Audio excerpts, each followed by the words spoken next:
बारामतीत पुन्हा पवार विरुद्ध पवार लढत होणार नसल्याचे थेट संकेत खासदार सुप्रिया सुळेंनी दिलेत. 2024च्या लोकसभा निवडणुकीत ननंद विरुद्ध भावजे असा थेट सामना झाला होता.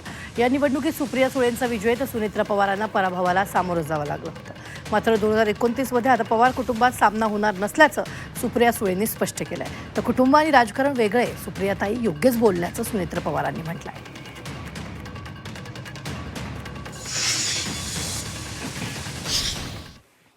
मला असं वाटतं ही सकारात्मक सुप्रियाताईंनी घेतलेली भूमिका आहे.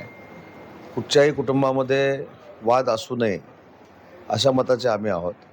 आणि शेवटी राष्ट्रवादी काँग्रेस पार्टी पवारसाहेबांची आणि राष्ट्रवादी काँग्रेस पार्टी अजितदादांची, ज्याचं नेतृत्व आज सुनेत्राबाईंनी करतायत, हे जरी दोन पक्ष असले तरी ते सगळं पवार कुटुंबीय आहे. त्यामुळे सुप्रियाताईंनी अशा पद्धतीचा निर्णय घेतला असेल तर नक्कीच त्या संवेदनशील आहेत. आणि बाकीच्या त्यांच्या पुढच्या राजकारणाबद्दल मला काही बोलायचं नाही.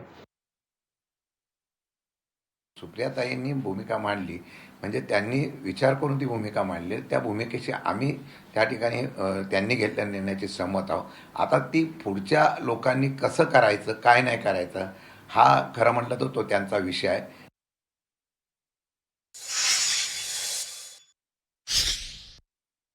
चांगली गोष्ट आहे, स्वागत आहे त्यांचं.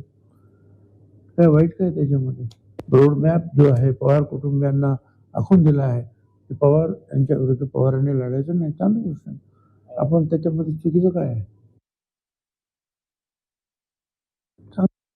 ते पवार कुटुंबाच्या विरोधात कधीही निवडणूक लढवणार नाही. वेळ पडली तर दुसरा मतदारसंघ होतो. ही चांगली गोष्ट आहे. देर आहे दुरुस्त आहे.